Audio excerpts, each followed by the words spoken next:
Good afternoon, guys. Jesse here, back at it again with another video. This is actually the same day that I recorded the drift event that was at the Smoky Stadium. So this is kind of a continuation, part 2 of what I've been doing. And I'm doing my intro in my car mainly because the place I'm going to go has extremely loud and probably copyright music. So probably would not be a good idea to record there unless I add my own music, or at least, you know, non-copyright music to my video, which I'll probably end up doing anyway. So, but yeah, we are heading over to Speedwerkz. They have opened up their exotic car museum. Their grand opening was yesterday, or at least in recording this video, the launch was yesterday. So, so we're gonna go ahead and check it out. They've been, I think, at work on this. It's like fall of last year or something like that, and you know, finally they got it open. So we're gonna go ahead, check it out, see what there is available. I've seen some of the pictures they posted. It looks pretty sick. They got like simulators, that kind of stuff. So we're gonna check it out and we're gonna have some fun today, guys. So if you enjoy, please hit that like and always consider subscribing. But guys, let's go have some fun.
I know you want me.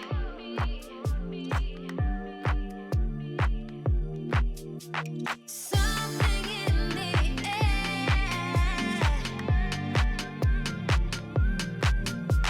I know you want me. Something in the air.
Alright guys, back in the Honda Mobile after checking out the Speedwerkz Exotic Car Museum. Quick thoughts about it. I thought it was a really good experience. Seeing about, I think it was about 14 or so that they told me that there was 14 cars on display. And a lot of them are cars I haven't seen before. So it was really cool to see them. The Huracan STO was great. That car looks sick. I've never seen an STO before. I've seen Performantes, I've seen the EVO.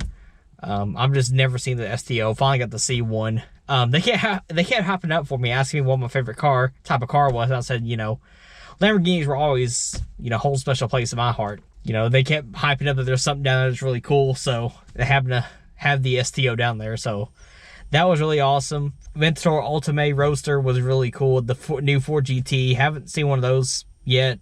That was awesome to see. 765 LT was awesome. So if you guys are in the area in Gatlinburg, I recommend going there. Maybe for first time, maybe you're trying to get into cars. Really good place to try out first before you kind of step your foot into it. So plus it was pretty cheap. It didn't cost that much at all to get in. The one thing I did not do was the simulators, and that's just, I don't know, I didn't really think about much about simulators. That may be something I try out next time. Show off my good racing skills, obviously. So if I do have one thing I'd like to hopefully see in the future of the exotic car experience, is that I hope they change the rotation of their inventory every now and then. That way they keep it fresh each and every time people come. And so hopefully that'll be the case. If not, then well, still a pretty good experience, especially for how cheap it was. So, but I hope you guys enjoyed the video. If you did, please leave a like, hit that subscribe button, and this is TheSpeedsterJ, your source for car event coverage, whatever. My outros are really good, aren't they? But anyway, guys, take care. God bless. Have a good one.